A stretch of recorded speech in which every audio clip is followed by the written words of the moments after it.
The thing is, wukdar, we can never live in isolation from one another.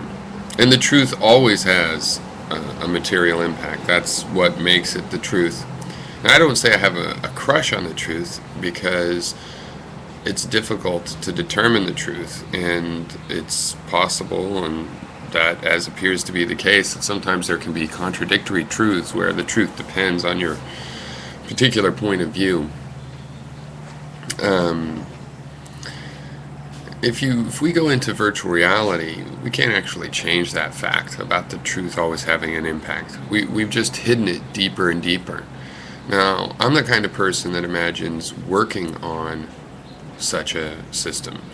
And obviously, to make those computers work, you have to face reality. You can't just pretend that, well, let's just pretend that vacuum tubes are just as good as integrated circuits. No, you're going to have to face the facts of what works and not. And why would a bunch of people that still have to face the facts as they're building this system, why should they help racists and people with crazy ideas about reality? Why should they help them avoid that reality? That reality which still would exist.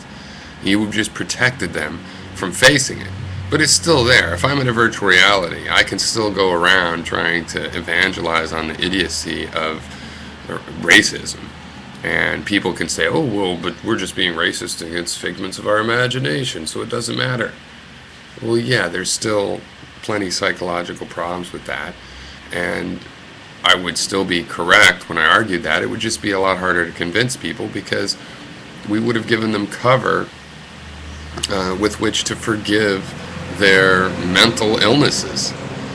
And I believe it's a mental illness to not care about the truth, to care about your fantasies more. And another thing that it comes down to is, what we think of as our mental fantasies and the gratifications that we would try to seek, sexual gratification, eating big meals, the thrill of doing something exciting.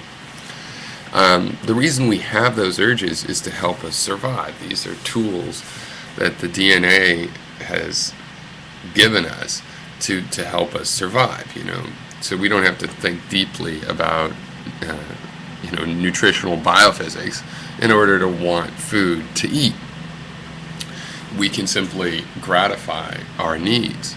But of course this is breaking down, right? Because as we now understand our needs deeply, sometimes we want to overcome those needs. We don't want to become overweight, so we control the need, knowing that though the need feels direct, we just want food, that really it's about nutrition.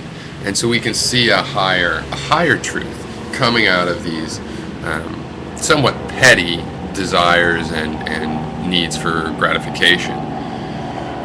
And when you say that we can put people in their own little worlds, you're saying that what they can do is they can just focus on the gratification, and they don't need to seek out the higher truths of those gratifications. And what good is that for me?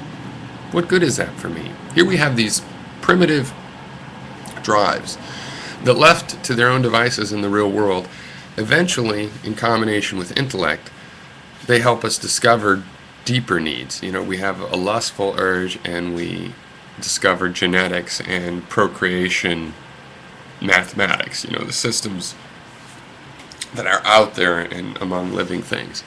So we have this primitive need, and it develops into a more enlightened, subtle need.